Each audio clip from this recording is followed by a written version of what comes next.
have a few pictures to share with you first. She put that together, that outfit together all on her own, like the fashionista. That's when she was much, much younger. That's Gwenny with her daddy. That's a year ago, one of her earlier fashionista outfits. That's Gwenny when her little brother was born. She was 3 then. And that's her doing her duck lips. She practiced that a lot for her, and her ballet outfit. And I don't know, is there another one? Or is that it? That's it. That's it, okay. All right, I just wanted to remind you, So Gwendolyn Maxine recently had a birthday. She's now 5 years old. Some of you might remember having seen her visiting here from time to time. She's my girl, that's for sure. And I was there to see her shortly after she was born.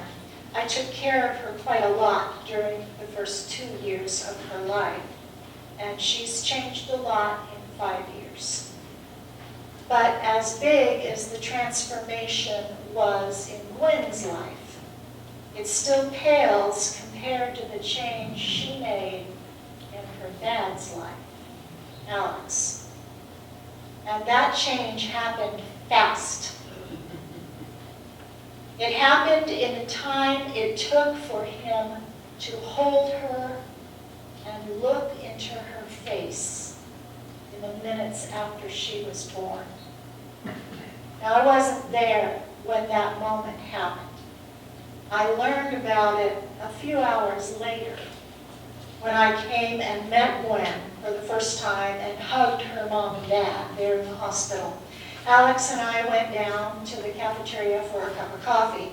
And when we got to the elevator and the doors closed behind us, Alex hugged me, and a little teary, he said that he had no idea that being a father could change him like that so quickly.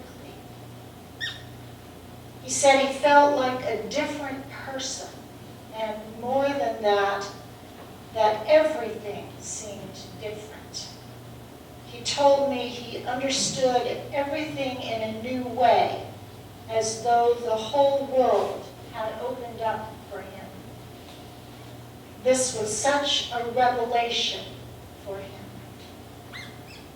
He had a revelation. Have you ever had a time of revelation? A time where the world opened up to you like that, changed you, gave you a whole new perspective, a new understanding about everything, so that you could move out of a dark and limited, narrow understanding into a bright, wider, expansive way of seeing and believing. Have you? Well, John brings us the story of the man, blind from birth. Now, did you notice that the man does not ask to be changed? Did you notice that little fact? Think about that. Now, do any of you know someone who has been blind from birth? I see a couple heads. I can tell you that it is possible to have a misplaced and very unwelcome pity for such a person. People who are unsighted from birth have their own world. They experience the world differently from those of us who are sighted. But it has been my experience that they emphatically do not live in self-pity, nor do they welcome ours. I raise this fact because in this parable, I need you to understand that Jesus isn't really talking about physical blindness. In John's Gospel in particular, light and seeing indicate truth and belief in God's truth. In other words, faith. Blindness is a metaphor for choosing to live in darkness, for choosing not to see when truth is offered, for choosing not to believe in God's truth. In other words, lack of faith. And as a side note, unsighted persons I have known really dislike these parables, especially when they are taught and preached on a literal level, or when they lean too heavily on the blindness, sinfulness connection. So, Jesus, without invitation, reaches out to the blind man. And that is the way salvation is offered to us. Yeah? It just comes to us as an act of grace. It comes undeserved, it comes unearned, and it comes often unasked for. So Jesus takes this man who has been living in his own world, his own understanding of space and shape and distance, his own imagination of what red is or blue is or what brown means, his own idea of what mountains are or what a sunset is. Jesus takes this man and offers him the gift of sight. And the man, to his credit, accepts the gift with great joy, with gratitude, with gladness and singleness of heart. Although immediately, Rodney, as Mark would say, immediately, this man is subjected to more trouble and difficulty than I venture to say he has experienced his entire life. Right, Pharisees? He is questioned repeatedly. His parents are questioned repeatedly.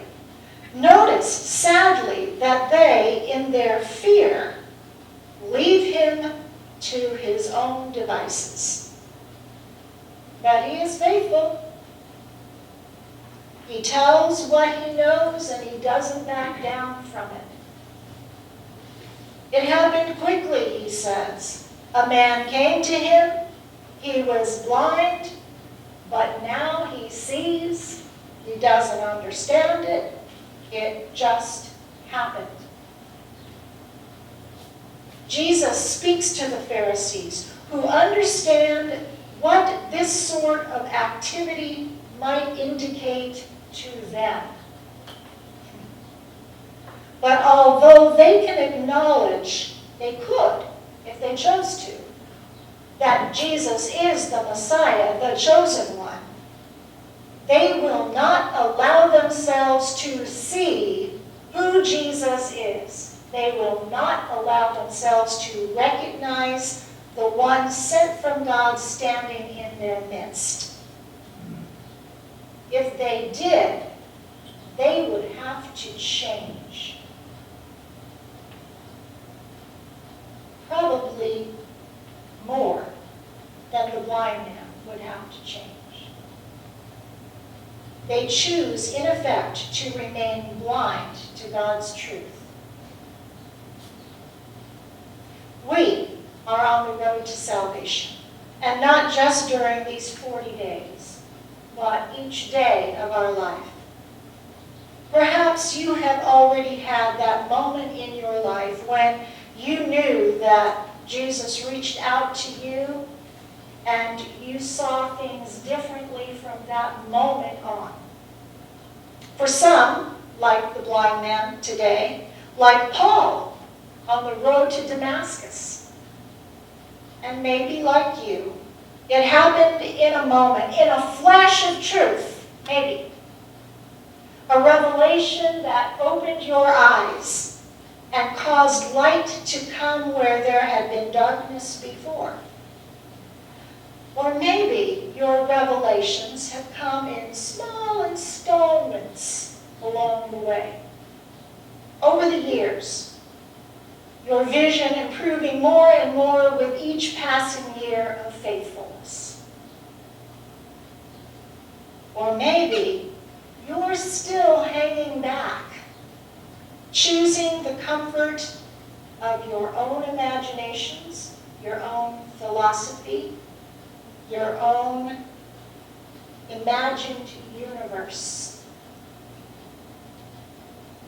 There are things we have to give up when our eyes are opened to God's truth. And sometimes that isn't so easy. And if that's you, and perhaps today is the day, are you ready for a revelation? If you are, then open your eyes to the light. Have faith, believe, and walk the road to salvation. Amen.